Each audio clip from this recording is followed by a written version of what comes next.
Does that?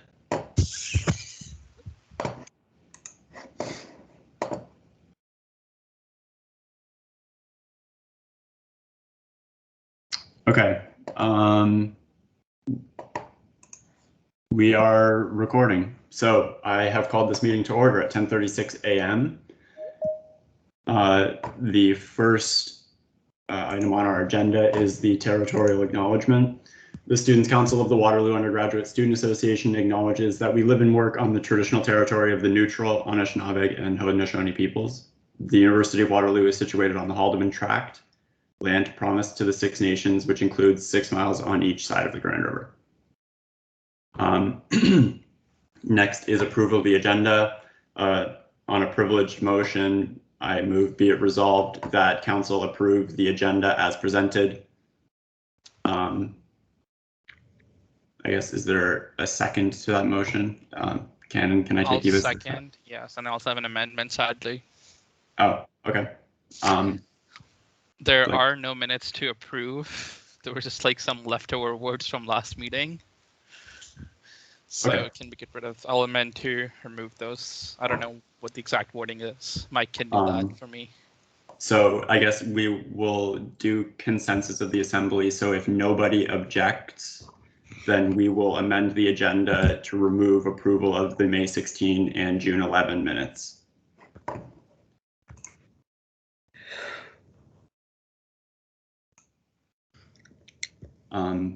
So I guess if you object to that amendment, say so now. Otherwise, we will amend the agenda thus. Okay, so seeing none, I think that is the consensus of the assembly. Are there any other comments on the agenda?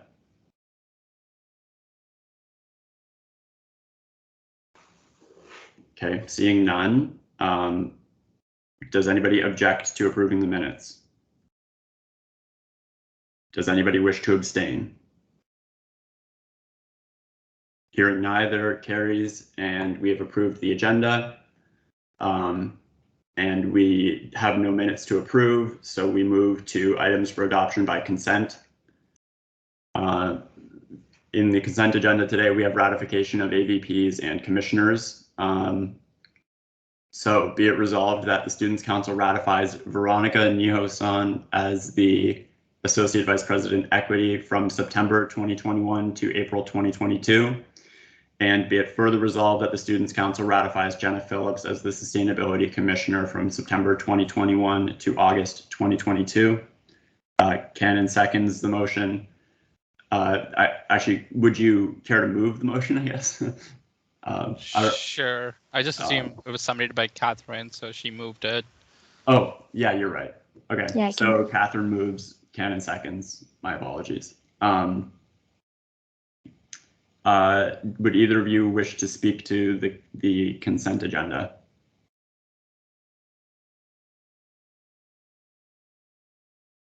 I have nothing to say. Okay. So we will move to a vote. Does anybody oppose ratifying the AVP Equity and Sustainability Commissioner? Does anybody wish to abstain? Hearing neither, carries unanimously, and we move to reports. First are the executive reports, and first is my report. Hopefully everybody had a chance to read it. I guess there were some technical difficulties. So really, since the last time we met, I took a vacation the first week of August, and then I came back and a lot started happening.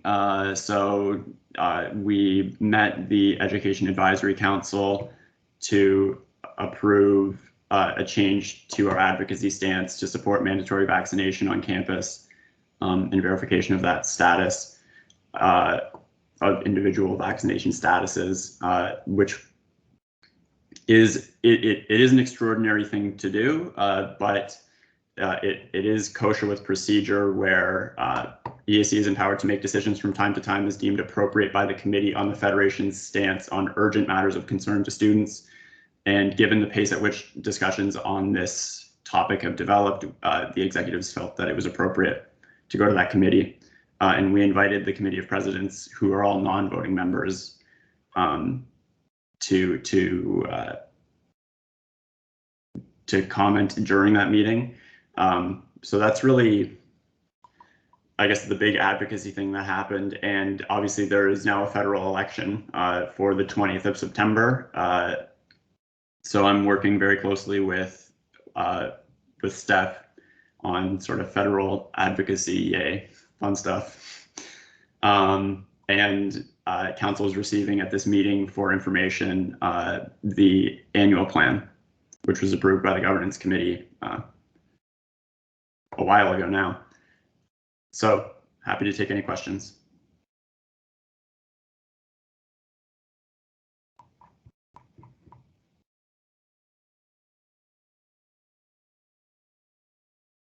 Okay, hearing none. Oh, Vincent. Hello. I hear after the vaccination policy, you had an interview with the media. How did that go? So one story has come out from a local paper. I guess I can share it. It's in the Waterloo Chronicle. So yay, local journalism. It went well, I think. Sort of iterated like the primary concern, I guess, that we are hearing about, that we heard at EAC, was about like assisting international students in particular with sort of clarity about what vaccinations are counted, like access to vaccines for those who haven't received the shot yet. So sort of spoke to that, and then just the general kind of return to campus and how students are feeling about that. So went pretty well, I think.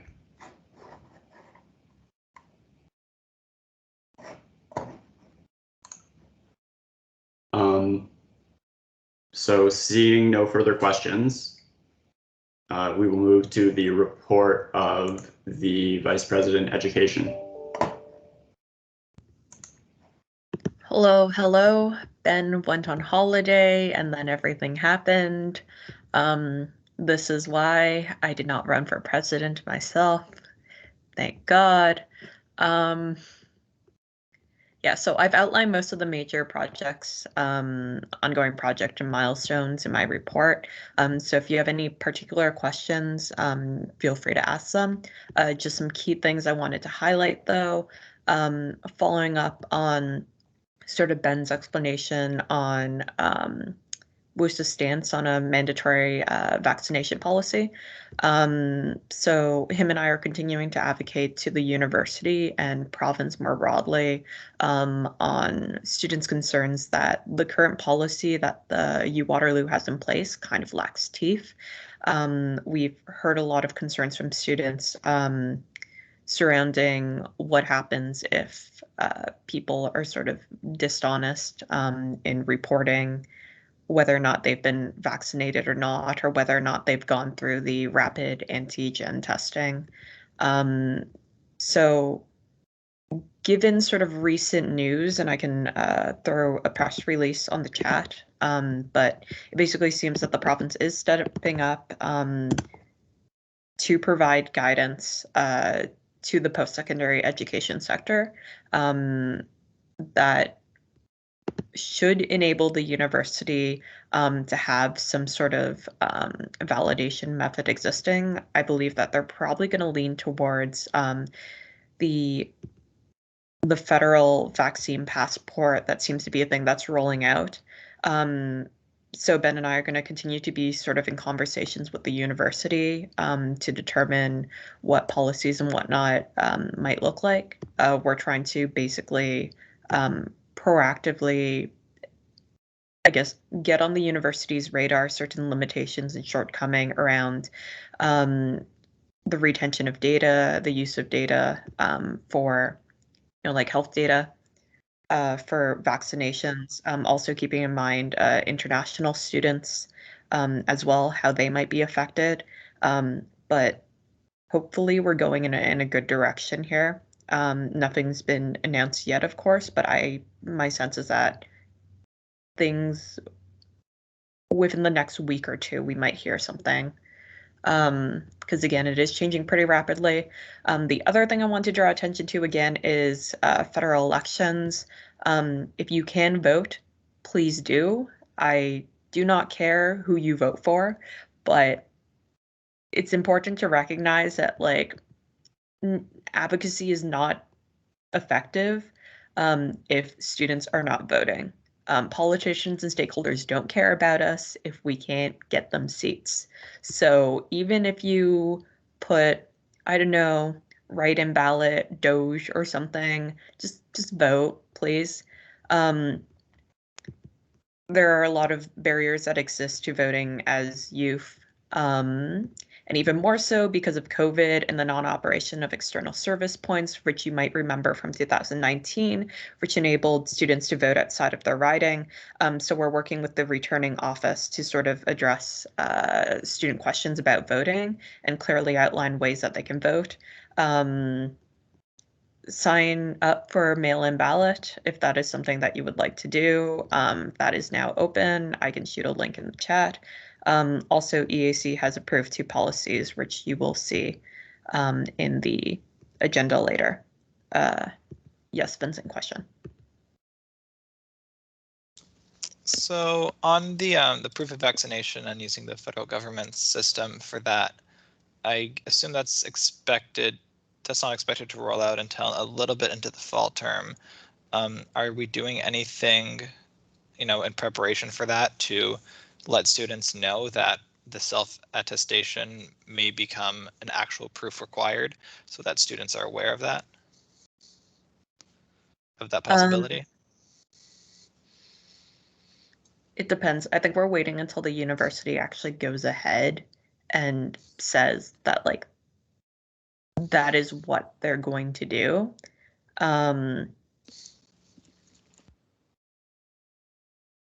Yeah, I guess like in terms of like if and when the university announces that, then we would ask for buffer time or time to adjust for students because like having news and everything change really rapidly can be very stressful. And of course, if we don't have like a standardized methods for establishing proof of vaccination status, that's going to create issues as well. But I don't think we're announcing to students more broadly through WUSA channels that this might be a possibility. I think we're more or less sort of waiting on the university to go ahead and say that that is something they're planning to do. A follow-up, do you encourage counselors to let their constituents know that this is something that may be happening?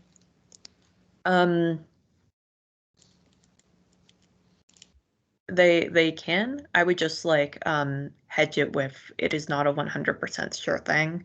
I'm speaking more so from what I've seen more broadly in the sector. It looks like Western and U of T have also sort of gone ahead and decided that they're going to have some way of determining or assessing whether or not proof of vaccination status is there. But again, they have not clarified how that will be enacted.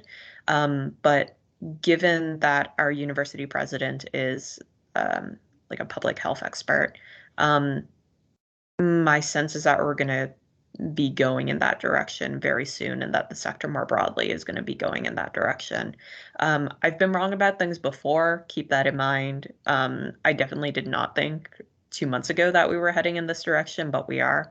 But if you feel that it is prudent to give your students a heads up, I would encourage that you do so.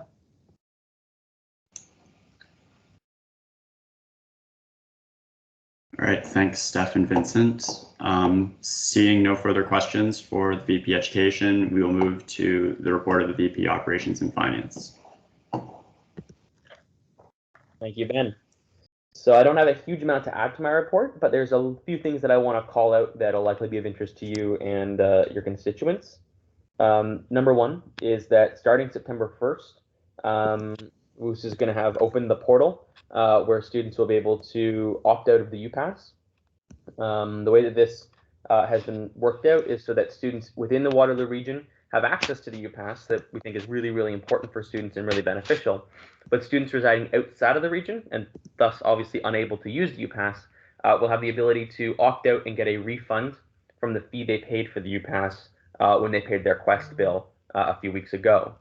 So this form is going to open up on September 1st, allowing any of your students residing outside of Waterloo region to submit some sort of proof that they're residing outside of Waterloo region, something like a lease for somewhere outside or a phone bill going to an address outside of Waterloo region, something like that. And they will have until the 100% dropout deadline at the end of September to submit stuff to this form. And then they will receive their reimbursement sometime shortly after the 50% dropout deadline after we've processed all of the claims. I see there's a question, but you want me to answer that now or keep going and answer them all at the end? Up to you. I was more asking Ben, but I'm happy to answer it now if it's about UPass. It's your discretion, Matthew. Okay, is it about UPass? Do you want to go ahead? Yeah, it's about UPass. Awesome. So you mentioned like a phone bill or like a rent statement or something, or lease or something like that. For students who are living at home with their parents and might not be paying rent and have a rent bill or be paying utilities with their name on it, what kind of proof can those students use? So the proof is very flexible. There's not a specific kind of proof specified. We've been sort of working after the examples set by the GSA, because the GSA was sort of the pilot project with the region on this before the region was comfortable moving this sort of system to the much larger student unions here and at Laurier. So I'll make a note to try to put some more details about other alternatives, but anything that a student feels would indicate that they are residing outside of the region should suffice. But I will make a note of trying to build out a more robust list of examples that should be accessible to as many students as possible. And as I said, there's a month-long period from which they can submit, or almost month-long, from September 1st to the 100% dropout deadline. So there will be time for students to reach out to myself, ask questions, and figure out what works and what doesn't.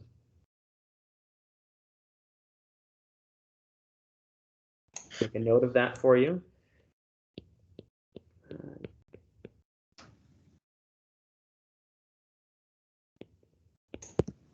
Thank you so much.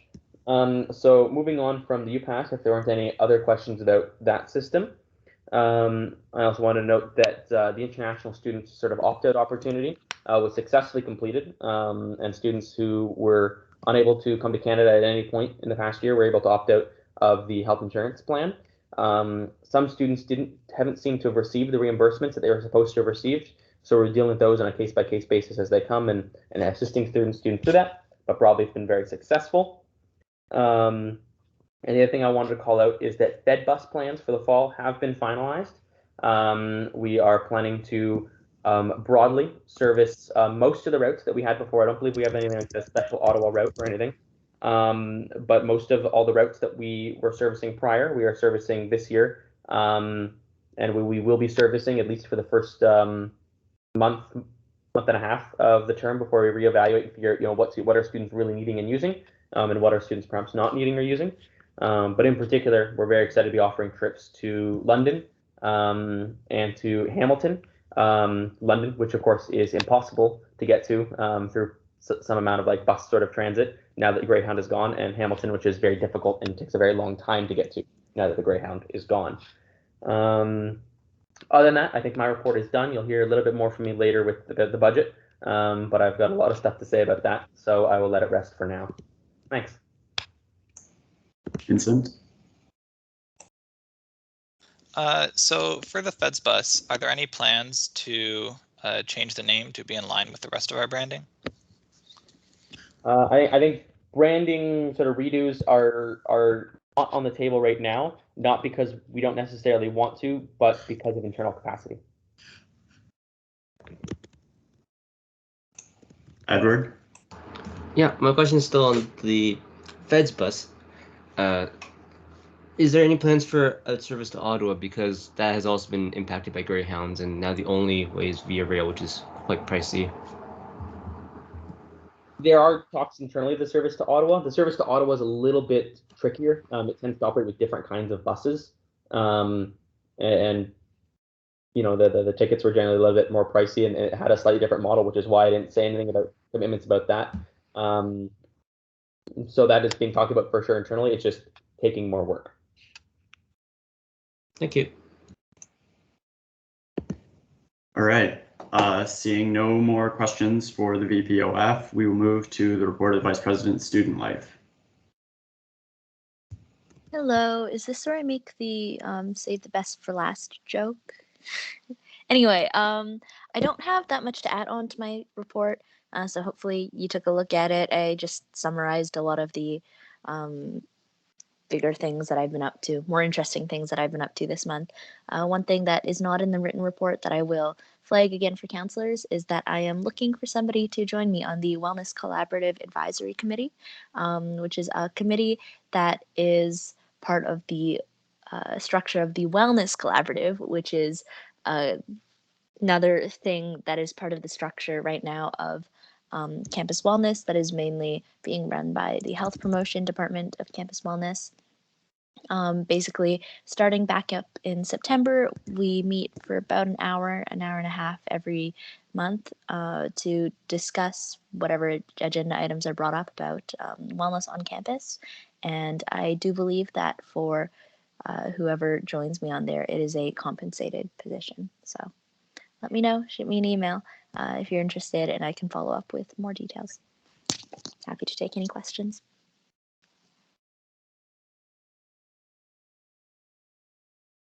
Thanks, Catherine. Vincent. I was just wondering, as VP Ed, are you planning anything regarding vaccinations and stuff for events and clubs that take place on campus? And any updates on what the university is allowing for events on campus? Sorry, I was thrown off because you said VP Ed. Could you repeat the question again? Because I was trying to like parse.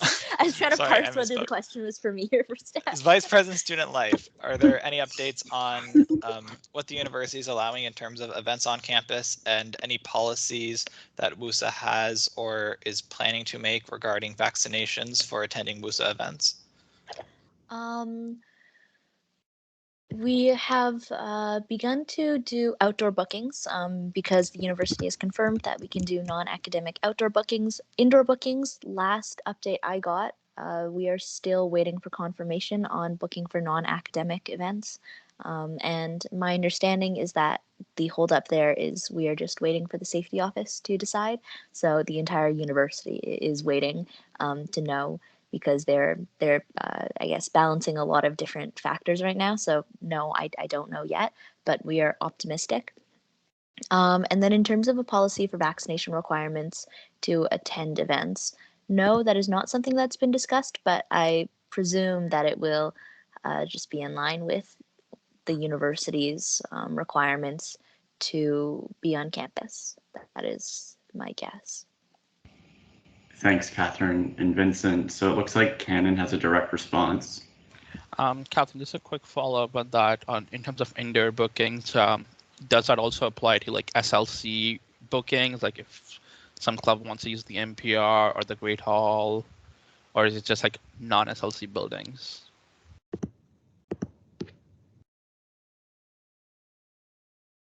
If you don't have the answer for it, that's completely fine. Yes, I will follow up on that, because last I heard, again, it's been a little bit up in the air just because we are still somewhat subject to if the university says no, we can only do classes and stuff. Thanks, Cannon. And Catherine, next is Vicky.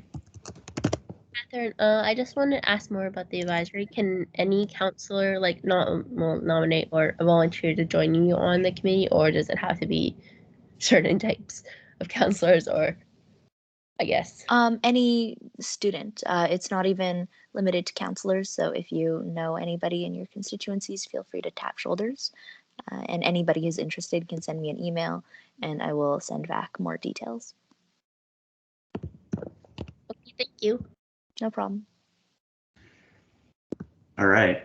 Thanks, everyone. Okay, having exhausted the speaking order, we will move to the report of the Board of Directors. Good morning, everybody. I'm going to quickly do a bit of an oral report here, and then I'll be happy to take any questions. So, as required, the attendance of the previous meeting, all directors were present, excluding Director Zumont. And some of the decisions that were made during that meeting, we ratified Council's campus response team decision to move that service over to Campus Wellness. We took a look at our professional development schedule for the Board of Directors for the fall, which I'm currently working on, and we had a presentation on the long-range plan. And that, I believe, is everything. So I'm happy to take any questions.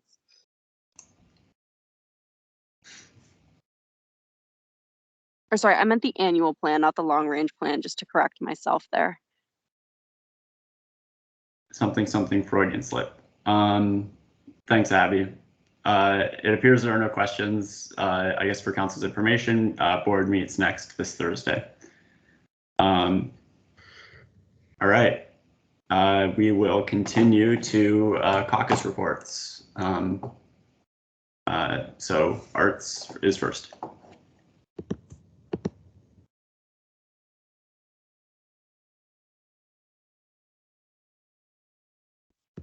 Hi, everyone. Not much to report for this month, but looking forward to next term and some things that we have planned. Thanks, Rebecca. If there are no questions, we will move on to engineering.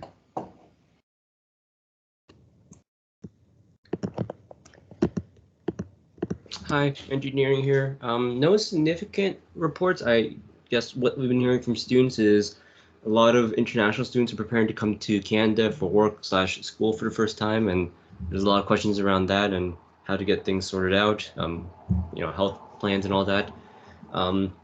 The other thing we've been hearing about is, I guess, mandatory vaccinations as well. People have their opinions on them, but I think overall WUSA's stance captures what students want. Yeah, kind of it from the engineering side. There was a few questions that I forwarded on, but those can be dealt with offline.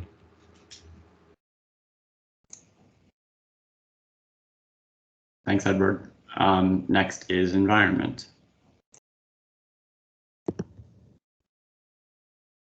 Hi, everyone. Environment doesn't really have anything to report today, although it does stand in favor with WUSA's decision of mandatory vaccinations off campus. Thank you. Thanks, Jasperin. Next is health.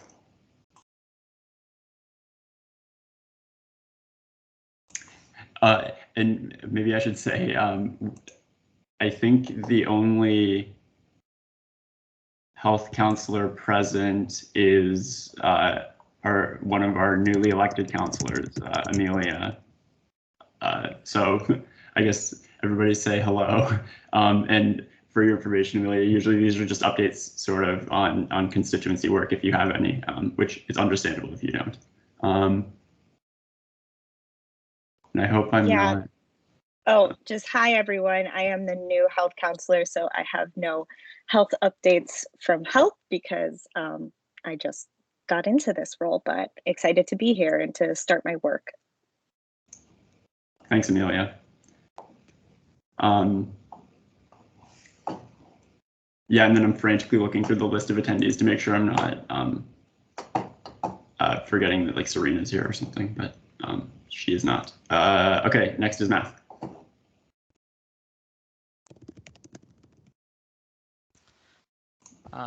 I guess I can go first and then Winston can go. in terms of math, I'm still working with the faculty to get ESRAs paid a bit more competitively when they're doing research. Another update is the faculty is working with the Athletics and Recreation Department to do some programming for math students in September and throughout the fall term.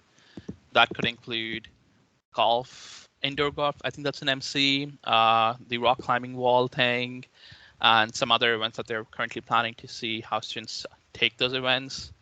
And Faculty of Math is also coming to its end on its third year, I guess, at this point of implementation plan for from the 2020 to 2025, or God knows what year this, let it be, a strategic plan and taking ideas from various committees. Some of them include the USRA one, the others include better recognition for volunteers in the faculty, and the third one, which I kind of know about, is getting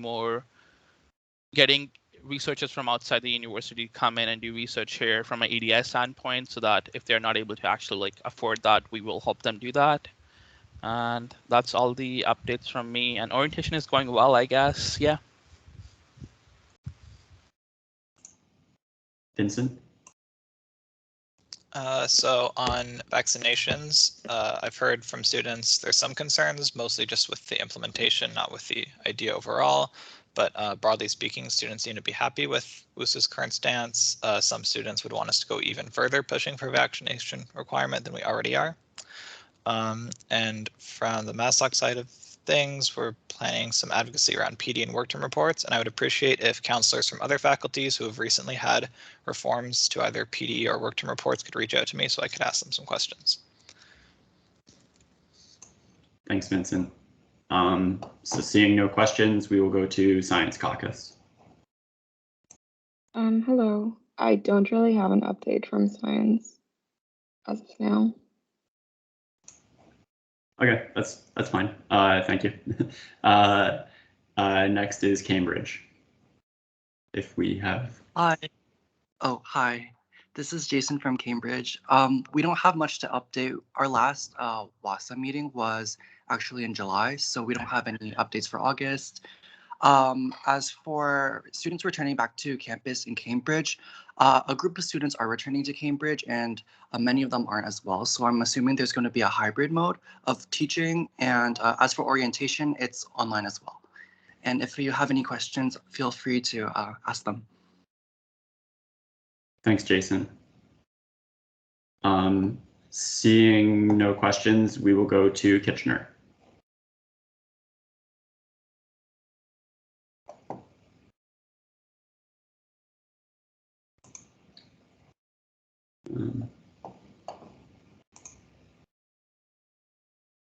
Okay, hearing nothing for Kitchener, we will move to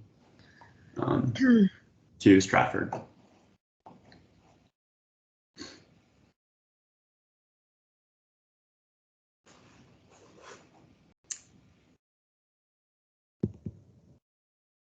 I did receive an email from the recently elected GBDA president, although I don't know if they were invited to this meeting, but I guess they will be more active in the fall. Okay, next is St. Jerome's. Good morning.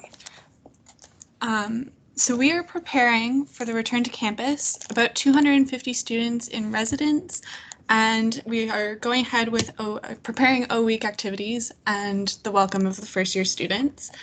As of August 16th, Dr. Caroline McGregor was appointed as our Vice President, Academic and Dean. And we are preparing for September to launch our menstruation station, where we'll be providing menstrual products in 4 locations on campus for free. That's everything for us. Thanks, Ava. So seeing no questions, we will, there's a question from Cannon. Sorry, just a question. I was wondering, have you decided what those areas will be, like the 4 locations? Yes. So we'll have a location in residence on the main floor, a location in our library in our gender-neutral washroom, and 2 gender-neutral washrooms in the academic building. Thank you. Thanks, everyone. That brings us last but not least, to Renison. Hi everyone. I don't have too much to report for Renison. I know there's going to be some students who are coming for residence. I just don't know how many because I have access to those numbers. I am looking forward to next week, this coming week, to talk to President Ben and the CRO Adrian about some concerns I have. But that's all. Thanks, Vicky. So seeing no questions, we will go to officer reports. I have nothing to report as speaker. So happy to go to Cannon. Just a small report. I will be looking over the next month and a half. I will be looking at the attendance sheet to see if there are any counselors who are up for removal for the September meeting, and I will reach out to them before the meeting to give them a warning about it. Otherwise, council has a right to remove them, and we can have another by-election for those seats. Yeah, I think that's all the updates from me. Thanks, Gannon. That brings us to the report of the secretary, Mr. Schwartz. I have no as secretary. I don't know if the recording secretary wanted to say anything, but I've got nothing to say myself. I see a thumbs up from Mike. All right. So if there are no questions for the officers of council, we will move to standing committee or commission reports. So first is the report of the Budget and Appropriations Committee on approval of the, on the fiscal year 2022 budget. Be it resolved, Students' Council accepts the fiscal year 2022 budget report as presented by the Budget and Appropriations Committee included in Appendix F, including the affixed fiscal year 2022 budget. This is moved by Vice President Schwartz and seconded by Cannon. Feel free to speak to it, Matthew. Thank you. One thing I'm going to go, if you don't mind me sharing my screen, I can go briefly into the budget report to summarize a couple of items that would be worthwhile calling out to council to show off the document. Before you do that, Matthew, I'm just going to let councillors know that we will wait till the end of this report to actually go into questions, because otherwise speaking order is a mess. Yes, I would prefer that for sure. And one thing I suppose I'll also note right now is that after the submission period for council concluded, there were a couple of errors noticed in the budget report, minor things. So I will also be motioning to add a further, be it resolved that to the motion to allow the BAC to make minor adjustments to the budget report that doesn't affect the bottom line or any items of substance. And then if I can share my screen whenever this is done going, I can, there, thank you so much.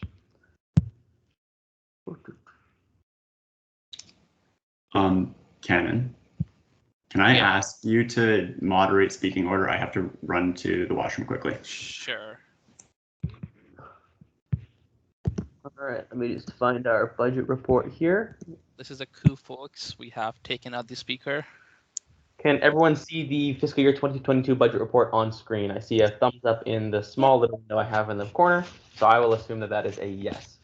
So the fiscal year 2022 budget report, this report is written every year for I believe the past 4 or 5 years now, and it summarizes the key takeaways from the budget report, some justifications in the changes, or sorry, some key takeaways from the budget.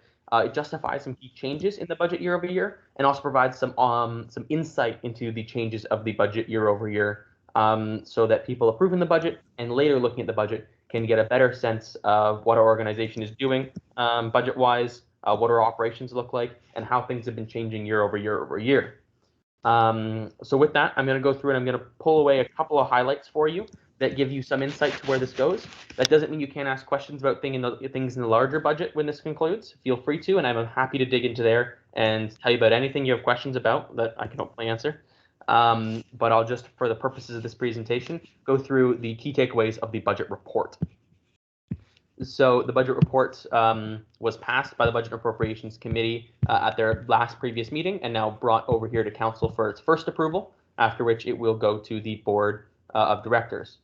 If we take a look at the general operating budget, the general operating budget is broadly funded by student fees and then by a couple of other minor revenues across the organization. In particular, the student fees that you approved as Council earlier this year in May. These will be taking effect in the fall, as we noted, and these fees are what fund the budget this year. So if we look at sort of the budget that we are expecting to pass, here you can see that we have all the revenue comes in my portfolio. That's because that's where all the fees come through and all the revenue comes through, and a little tiny bit in the VPSL portfolio. And then you can see a lot of the money goes out in my portfolio again to fund a lot of our operations. But overall, we are currently projecting an $88,000 surplus. Now, the numbers in the budget are broadly written with the idea where we should be conservatively estimating revenues and liberally estimating expenses. So you can keep that in mind when looking at this, that the aim of the budget is to certainly represent not the best case of our financial year, but closer to the worst case, so that we can remain in a positive financial position. Throughout the budget report, we have future considerations, such as these here, that executives and others in the organization can and should keep in mind when building out future budgets. But if we move further throughout the budget report, we get a little bit into each portfolio. So here we're in the governance portfolio, and you can see the breakdown of how spending and expenses and revenues work, as well as the distribution of expenditure, what parts of the portfolio cost the most and what parts don't cost as much. It's all here to help you understand what's going on in the budget. And then we have explanations for many, if not all, of the changes in the budget lines, at the very least the major changes in budget lines, explaining the changes year over year. And then there's a little bit of insight into how the budgets have changed since many years ago. Moving on from there, we have get into our services portfolio. This portfolio is one of the larger ones. We have a lot of services and a lot of operations in the campus life department. And as you can see here, it doesn't have a lot of revenue. It has a little bit. It's a really big expense-heavy portfolio, about $500,000 that we're projecting to spend here. Although I'll note we recently got a request from the campus life department for a little bit more funding for some fall events, so that'll be dealt with at a later date. But this is what we're looking at right now for the budget to fund our operations. And you can see similar graphics as we saw before, and justifications if you're interested in any specific lines. Again, I can come back here if there's anything anyone has particular questions about. Moving on from this section of the budget report, I'll just get to our next section, so I can give you sort of your brief overviews. We've now got this is the Vice President Education portfolio. Sorry, I skipped over the important part. But you can see it's also, again, a pricier one. A big one, a reason for this is the large amount of money spent for our USA membership. We pay fees to USA as a consequence of being in the organization, and it's certainly a very beneficial position for us. These fees could fluctuate a little bit based on what actual student numbers are. This number was estimated of what, well, an estimate of student numbers. But if students are larger and thus this number larger, then our fee revenue will also be larger. So that isn't a huge threat to the budget. Any increased cost here is going to be a much greater increase in revenues from fees. And as you can see here, it's a big part of the portfolio, along with the Vice President Education's budget, as well as the funding for her very productive AVPs. Moving on now, I'm going to take a look at the Operations and Finance portfolio. This is the largest one. And I'll note a component of this portfolio, the corporate operations, is restricted to the Board of Directors. It is not presented to Council. These are for reasons of both protecting human rights information, or not human rights, human resource information, such as salaries and things like that, but also to protect the operational information of our commercial operations. As you know, when you're running a business, you don't want to quite have all of your trade secrets and your operations and all your plans open in public, which is why this is not presented here but to council. You get to see the totals, but you don't get to see the specific line items budgeted for our commercial operations and our IT operations and other internal operations. So taking a look at the VP, the operations and finance portfolio, you can see here that we have through the general office a very, very large revenue item. That is broadly where our student fees come from. And then we've got other revenue items from other parts of the organization, including our commercial operations. They also have very, very large expenses. The general office, while also having all the student fees, also have most staff salaries funneled through there, which is why it also has quite a large expense. But that brings us to a total net income of $1.1 million, which is then used to fund the operations in all of the other portfolios, and then contributes that $88,000 surplus you saw at the start. Moving on a little bit from there, you can see that the breakdown is pretty broad. A lot of, in terms of what we're budgeting is, a lot of our revenue is, I think that these graphics are actually swapped around. So I'll have to take a look at that. But vast majority of revenue comes in through the general office, and expenses are much more varied, and that's how it works across our organization. And then here you can see a little bit into the specific things expected for our different corporate operations, but as I said, you can't see more detailed line items than that. Then we have our marketing communications budget, which is a component of operations and finance. Portfolio normally, or no, sorry, this is counted differently. I misspoke there. But it is another expense for our organization, but certainly an essential one for communicating with our students, let them know what service we have available, offerings we have available, and that sort of stuff. And broadly, that brings us to the end of our budget report.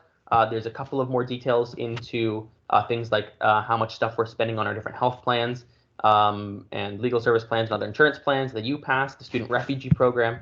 All of these things are detailed here at the bottom of the budget report, and then some other details about different recommendations and the progress on them is available at the bottom. With that, I think that sort of gets into my brief overview. I know it wasn't fun, but the brief essential overview of what our budget report's getting at and where our budget is going. I'm very happy to answer any questions that we have about this, both from this report and from the document. Yeah, how does that look for everybody? Thanks, Matthew. Getting a little feedback, but the only question right now is from Steph.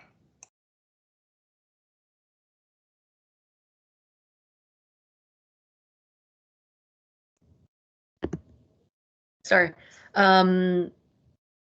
My concerns will actually be covered if BAC is making minor adjustments after the fact. I don't know if it's relevant for me to bring up the concern now or just take it offline. If it's just like that kind of concern that I said that I want to adjust the sort of editorial things or things not so much of substance in the report and no contribution to the bottom line, then absolutely you can send us an email or send me an email and we can address that offline. Okay. Yeah, that's fine then. All right.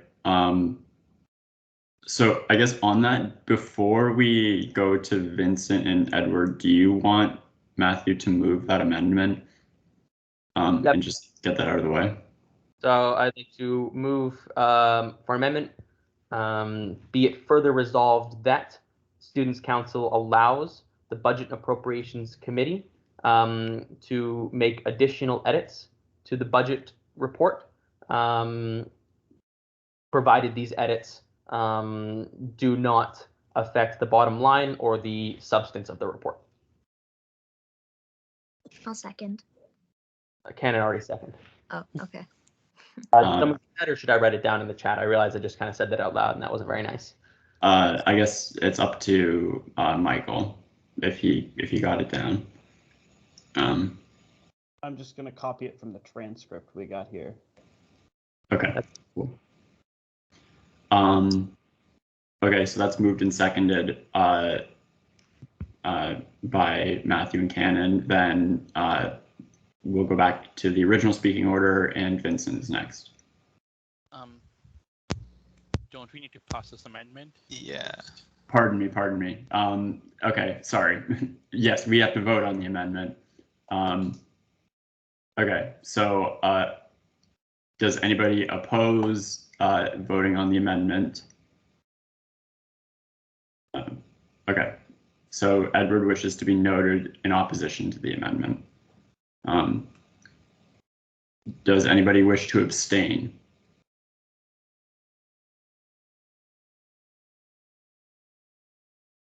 Okay, hearing neither, it carries. And we have amended the motion to add this additional clause. And we will go back to the original speaking order, and Vincent is next. So I was just wondering, for the net surplus is quite a bit lower, about 80% lower this year than I guess last year. Do you speak to why that is, and do you see it as an issue? Absolutely. Right off the bat, no, I don't see it as an issue. We are a nonprofit. We aren't supposed to budget for revenue. We aren't supposed to be trying to make a profit year over year. And as I said, line items, the methodology that our units approach when, or are supposed to approach when approaching budgeting, is to conservatively estimate revenues and liberally estimate expenses. So I'm not concerned that a major shock, I think it's unlikely that a major shock should push us into a deficit, but it's also that, we aren't here to make a profit. Extra money is just money that we have collected from our students, collected from our members, and have not returned to them in the forms of services. And that's sort of the direction that nonprofits are supposed to be working. Vincent again. So was that not the approach taken previously? Because I see a significantly larger budgeted surplus for the previous fiscal year. Did they not take the same conservative approach to budgeting that year?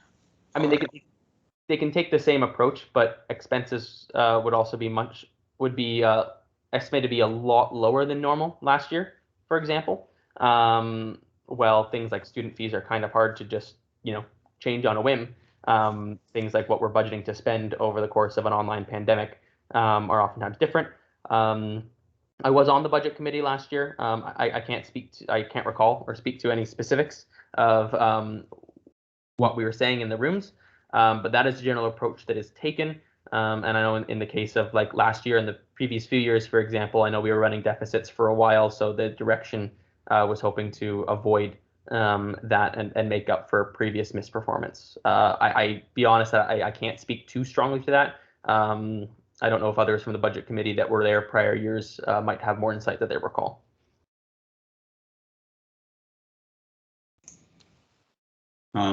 Seeing no comments, we'll go to Edward.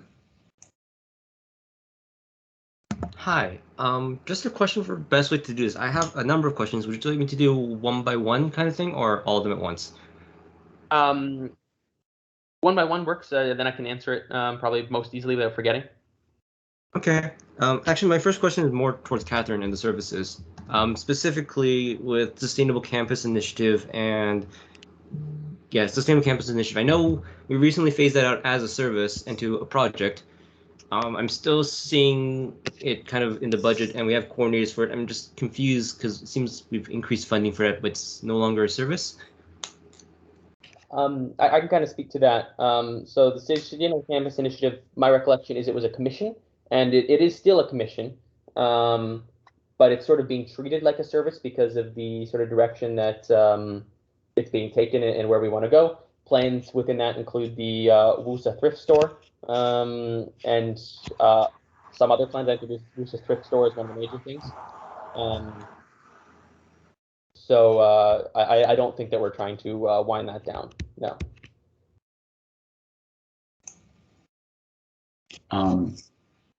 To clarify, I guess the reason that it's under the services is just because that's the way that the reporting structure is working right now. Because it makes sense because it's the most similar to other service reporting structures. Okay. From there, I guess my next major concern was with the governance portfolio. the numbers there don't seem to line up with what's presented in the budget sheet. Specifically, the fact that for the governance portfolio, it's split into executive compensation, governance operations, and advocacy, but advocacy doesn't seem to be a line item in the budget, and I'm confused where that 70K is going. The budget report, I think what you're looking at is the strategic categorization. Strategic you know what I mean. I don't know how to say that right now. The strategic categorization, that is done every year. It's a bit of a relic of budgets in years past, where the person writing that component of the budget makes a bit of a judgment call to fit the different spending items of the budget into those different categories that are similar across executive portfolios. That's not explicitly what they are. It is also not guaranteed to be quite perfect year over year, although the same things are tried to be lumped in. Cannon can probably speak to specifically what he put in that advocacy bucket, but that's sort of that intent. In my personal opinion, this is something that is a little bit less effective and less useful in the budget report, but it is part of the budget report structure as is. It's something I was actually considering trying to change with a couple of other things I had in mind about how to make the budget report more effective for next year. Some things I had in mind to change about how things are done. Okay. Yeah, if I could get an explanation of where that 70K bucket for advocacy is going, because I can't figure it out from looking at the sheet. I can answer that, Ben or Matthew. That 70K is, if you also read the line item right before I do explain what the advocacy line item contains this year. It is containing the equity consultant and the governance consultant that we're hiring this year and continuation of the past year. So that's where I think all the money for that is coming from. Okay, I guess I was confused why our governance consulting falls under advocacy, but well, it is advocacy for our students because we want to make sure there are no barriers for them to join our organization and make sure that they're able to do that. Okay, that's just a broader definition of advocacy than I was thinking through. That's fair. I was just trying to fit things as best as last year. And that's how it kind of fell into. That's why there's like a line item that describes what that line usually includes. I think I have two quick comments I can want to make about things that are probably clerical, and that is the summary of portfolio for the VP Ed and VPOF don't match up with the numbers in the report or in the sheet. I think that's just clerical. And similarly with honoraria, it marks the changes to honoraria and a few other items in the VPSL changes as 0 expense changes, which I think means that it was changed to 0, but it's inconsistent with everything else in the sense that everything else is talking about the changes, and this is the absolute value. Yeah, there were in particular a lot of clerical errors that need to be done is oversights in screenshots. So thank you for pointing those out for me. Okay, and the last question I have is, all the benefits for each of the execs is the same except for the VPOF. Is that a question that you have an answer to? I can speak to that, yeah. This is something I want to be clear. I discussed this internally with the personnel committee to clear this with them before I did anything along these lines. But one of the benefits extended to executives through their contracts is a tuition benefit, so that they can take up to 2 courses a term. Very rare to take 2 courses a term, I think, but up to 2 courses a term, and have that covered through their employment. In my case, because of my double degree status, I don't have a financial relationship with UW Finance. I only have a financial relationship with Laurier Student Financial Services. So they were refusing to provide the benefit through that mechanism. So after I discussed it with the personnel committee, their opinion was that I could add that to the budget line and expense it directly from there. Okay, that makes sense. Thanks for that transparency, and that's all from me.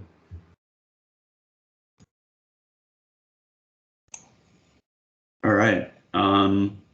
So we're back to Vincent.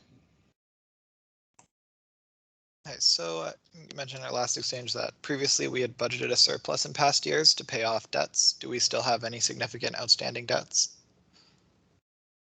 I'm not sure it was specifically to pay off debts. I don't have any specific answers about what our debts look like here, and I don't know how much I'd even be allowed to. I don't know what I guess I can't talk about investments here. Ken, you can go ahead, please. Usually it's not that. It's just like we're making sure that if we made a loss in the previous year, we're not making like continuous losses over the year, which was a case for some time, especially the reason why Bomber closed. So as long as we're breaking kind of around even, or we have money in our bank to support the future year for some amount, that's all our goal is as an organization, to break even in the best case scenario. Thanks, Ken. And Vincent again. Okay, so I think I misunderstood. Then can I then revise my question to if we had some losses in previous years and that's why we budgeted a larger surplus before, has that been addressed and by now, which is why there's a smaller surplus now? Ken can go ahead, but I think that we're not necessarily making up dollar for dollar, but it's being very cautious. But sorry, Ken, go ahead. You're gonna know better than I am, knowing and stuff. So last year was a really weird case that when COVID hit, we had initially planned for a 30% decline in our student numbers. So we had considered revenue decreases and a substantial expense decrease, especially on our commercial side, because most of our commercial operations are based on having a lot of students on campus.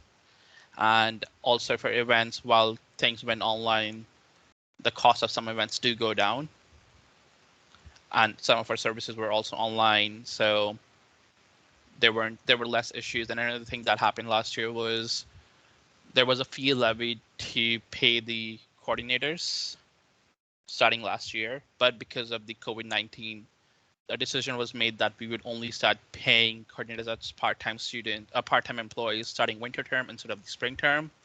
So those 2 terms, we also saved a lot of money there to make sure the organization can survive. And that's why we have a lot of profit last year. And I think that should answer your question, Vincent. We were just being extra cautious last year. That's the one-line answer to your question.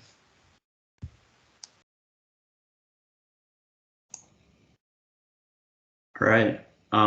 Having exhausted the speaking order for this item, we will vote on the motion as amended, which reads... Ben, there's another one. One last question. This will be your 5th speaking turn on this item, Vincent. I don't think... I'll permit it, but you're warned, I guess. I just want to know, overall, would the VPOF say that we are in a good financial position? Yes, I'm comfortable with our financial position. We are in a position where we are budgeting for full events and full operations. We're also, for example, in the budget, budgeting to run the Feds bus for the spring. For the fall, to be able to provide that service to students and take a look at what students are wanting to use, but are also prepared, and we've noted this sort of in some of our documents about it, that we're prepared that if usage is very, very low, we're eating the cost for a while, but then changing operations to match what students are looking for once we have a better sense of that. So in a lot of places, we are comfortable spending this money, but it is money that, if need be, we could cut spending on very, very significantly if there was some cataclysmic thing. I'm very comfortable that we're not in a bad position and we're in a comfortable position. Next is Steph.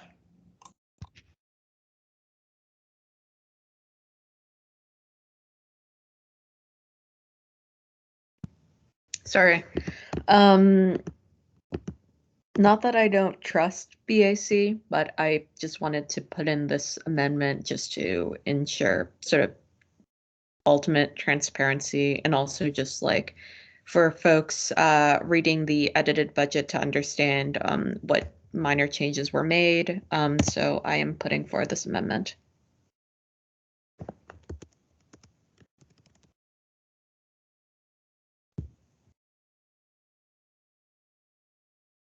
Is there a second to the motion? I'll second that. Okay. Would anybody like to speak to the motion?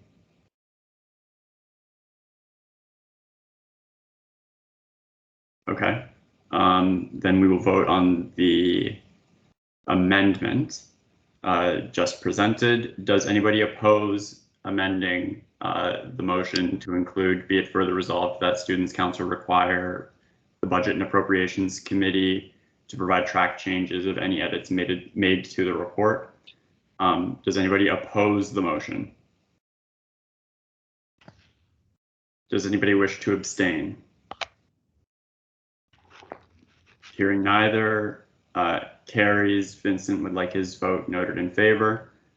And we go back to the main motion, now amended again, which reads, be it resolved that Students' Council accepts the fiscal year 2022 budget report as presented by the Budget and Appropriations Committee and included in Appendix F, including the affixed fiscal year 2022 budget. Be it further resolved that Students' Council allows the Budget and Appropriations Committee to make additional edits to the budget report, and be it further resolved that Students' Council require Budget and Appropriations Committee to provide track changes of any edits made to the report. So this was originally moved by Matthew and seconded by Cannon, I believe. So the second, be it resolved, it includes that none of the changes will be to the bottom line or to the substantive stuff of the report. I just want to make that clear that it's not going to be anything that affects Yeah, I think that's understood. I'm just reading the language that's in the chat from Mike. Oh, okay. But I think that, I mean, and if track changes are being provided, then I'm sure it's understood that these are clerical edits. That said, we will go to a vote on the motion just read. Does anybody oppose the motion? Does anybody wish to abstain? Hearing neither, it carries unanimously, and council has recommended that the board approve this budget. So congratulations to BAC. It's a big, it's a lot of work. Cannon would like to be noted in favor, and Cannon has requested a speaking turn. Well, it's like a point of order, I guess. I just want to confirm, did Nashima just join, or she was already here and then she left for a second and joined again? I recall Nashima being here at the start, yes. Okay, that's fine then. Okay, that brings us to the report of the Governance Committee, which is just an information item on the annual plan, which was sent to council, I believe, at the end of July. So I'm not going to go too in detail here, but the annual plan, we sort of divided it into 6 thematic areas: affordable, accountable, and high quality education, effective external advocacy, equitable access, responsible corporate governance, student safety and wellness, and supporting student communities. And the executive team tried to make this plan by relating to the long-term objectives as outlined in the strategic and long-range plan from last year, and also highlighting on the, also tying back to the advocacy priorities set out in that same document. So I guess council has had quite some time to read the document, so I don't think I will. I don't think I'm going to read it for you. So I'm happy to take any questions, and I'll just add that this document is, I guess, ideally used as a resource to hold the executive team to account. So feel free to return to it through the year.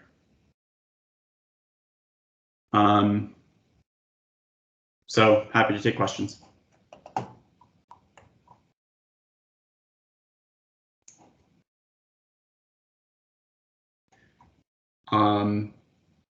Okay, seeing none, we will continue to the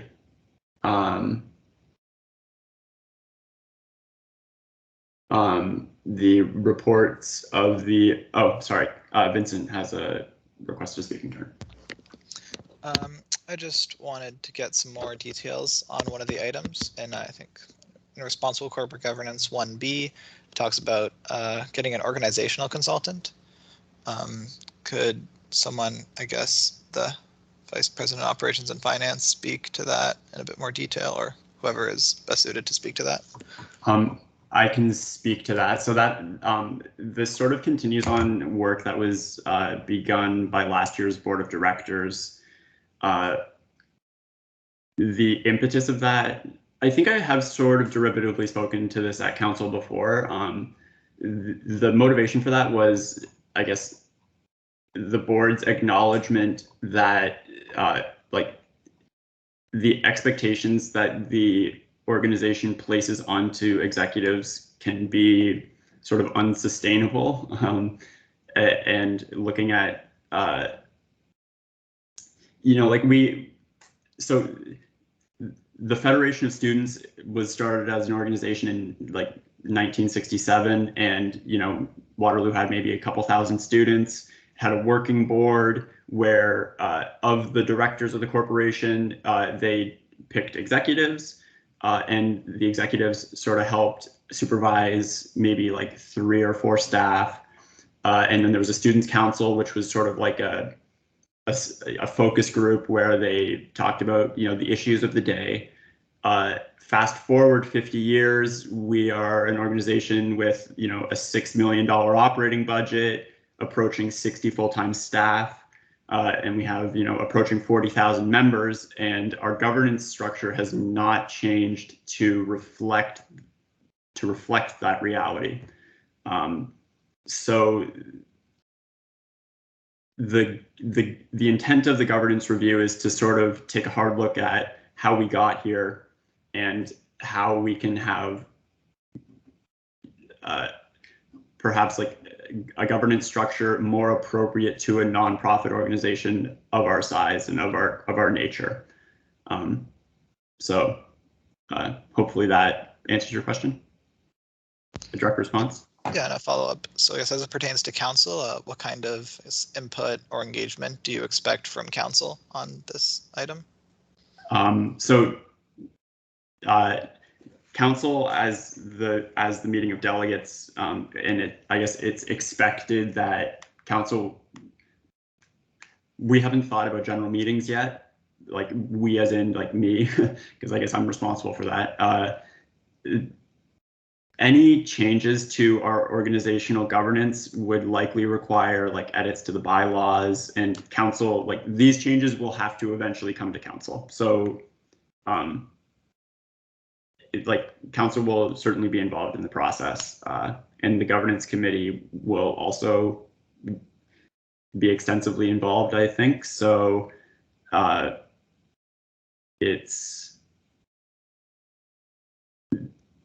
I don't have a very specific answer, but council will certainly be in the loop about these changes, if that is an acceptable answer. Sorry, I meant to clarify. I meant more about, will this consultant be working with council or councilors and stuff like that, rather than will council be approving any such changes?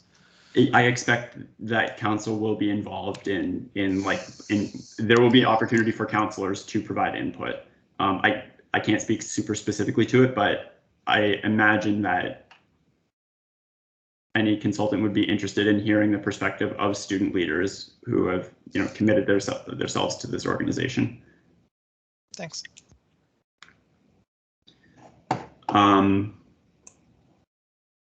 Okay, my computer is kind of having a bit of a freak out here, so hopefully I'm not cutting out and stuff. So we will move on without any, having exhausted the speaking order, we will move to the report of the AVP Experiential and Cooperative Affairs.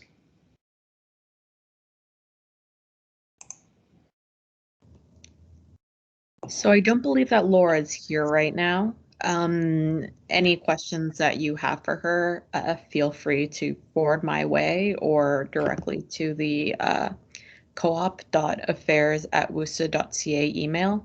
I will say that, again, Laura had agreed to continue sort of her tenure as AVP Experiential and Co-op Affairs for another term when we were sort of having difficulty hiring her replacement, but she will no longer be in the AVP role at the end of August, and I am currently doing interviews, might reopen applications for the role. So if anyone is sort of interested in the type of work that happens there, or knows anyone, feel free to direct them towards that if we do end up reopening applications.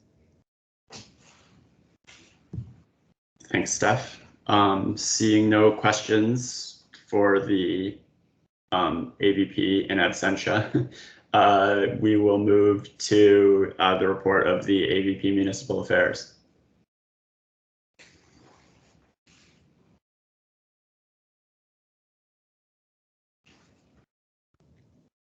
I believe a similar thing applies here.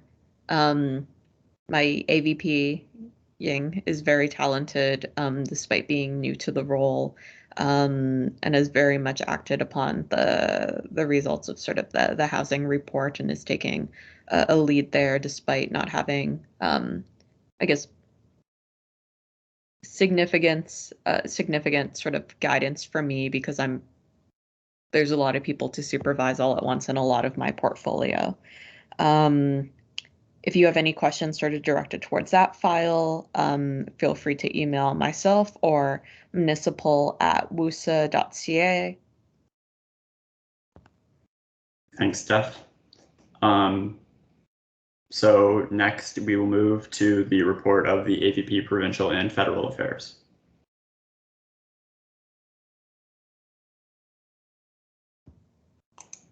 I believe Mariyuki was planning on joining. I had given him a heads up that we were approaching this time, but it doesn't seem as if he's been able to join. I guess is it possible to return to this if he hops on later? Depending on how, perhaps in new business. I think like we have a pretty hefty agenda, so I think we're going to want to keep chugging. Okay. I'll say similar thing applies. I don't quite remember the specific email that like routes things towards him, but feel free to send any questions about the report my way. Mariki is a very good egg. MVP, right-hand man, very much supporting my portfolio a lot. So, yes. Thanks, Steph. That is all.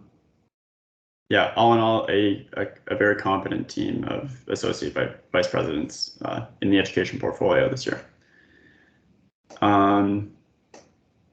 which you can note for the minutes. And we will move to general orders.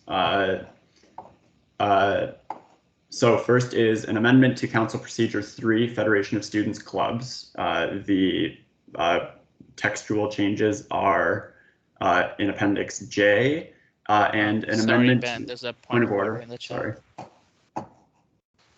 Sorry. It's been a while. Can I motion for a recess? Yeah, sure. I mean, it's not been 2 hours, but I'll accept the motion now. Seems like a good time. Yeah. Is there a second?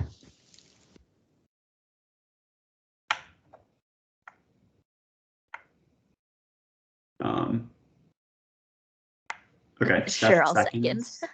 Okay. Okay. Does anybody oppose taking a recess for 10 minutes? Any abstentions? Okay, that carries. We will return at 12:06 p.m. Eastern.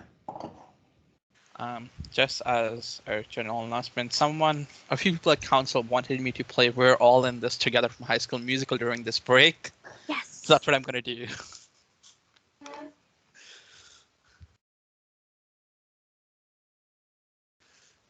Candy, you got to turn on your camera. No, Matthew You have to needs dance. Matthew and Catherine need to. Wait, I'm did you turning the see me volume dancing off last time? my computer. Yeah, I'll have to reshare my screen to make sure the voice So comes what do you along want? with that. And let me reshare.